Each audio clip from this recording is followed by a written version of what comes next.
I'm in charge of sound editing and audio at one of the broadcasting stations, and this is what I experienced the other day. The inside of our editorial room used to get too dark and gloomy, especially at night, so there were a lot of people who said they saw ghosts there. After I joined this broadcasting station, I just laughed when I heard about it.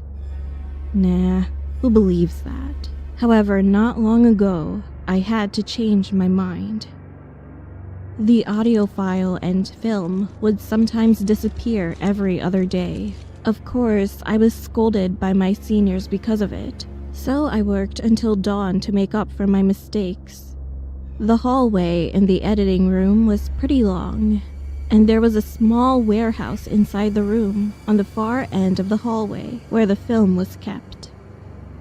Originally, only the people in charge could enter the room. However, for some reason, I kept hearing a squealing sound in the room that day. I guess someone's still working. While I was editing, I kept hearing that noise. Wondering who was inside, I got up from my seat, came out into the hallway, and opened the warehouse door slightly. And there was someone inside the room. A woman with disheveled hair was lying on the floor, attaching her stomach. She kept making grotesque sounds and crying. She was also frantically pulling out the tape from the film. The scariest part was the speed she was pulling the tape out. It didn't seem normal. It was abnormally fast, and her posture was she didn't just lie on her stomach. She didn't have a lower body. I ran away from the room screaming like crazy, and the next day I told my senior about this, and the senior who was listening quietly said this. After hearing it, I couldn't sleep at all. Maybe she was looking for the film she had appeared in.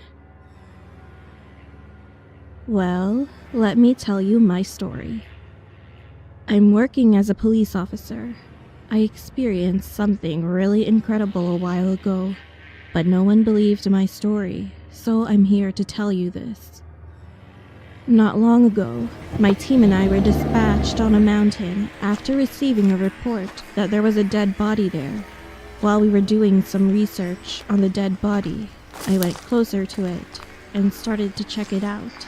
It seemed like it hadn't been long since he died, and furthermore, his body's condition was really clean.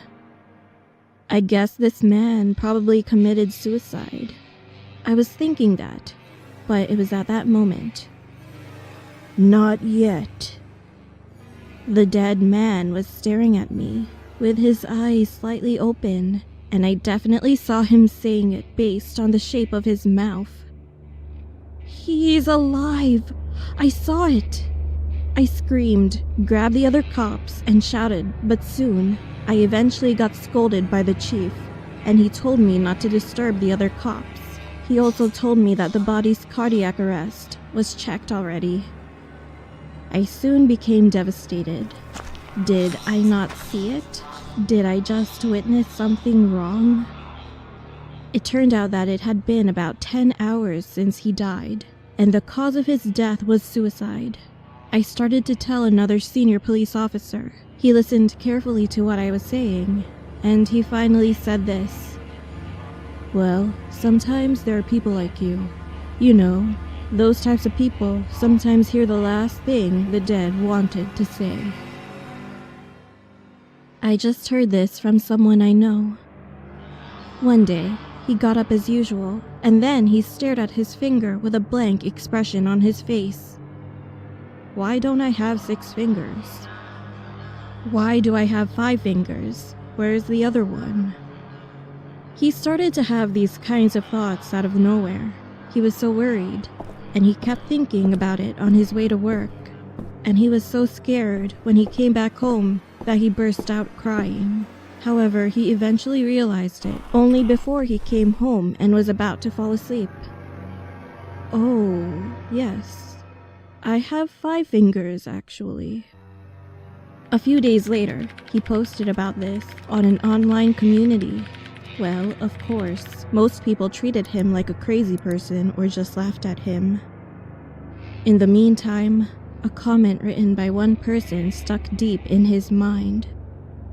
The anonymous commenter said he might have early-stage schizophrenia, and he asked him, what if he thought he had 4 fingers instead of 6 eventually? I got goosebumps when I heard that.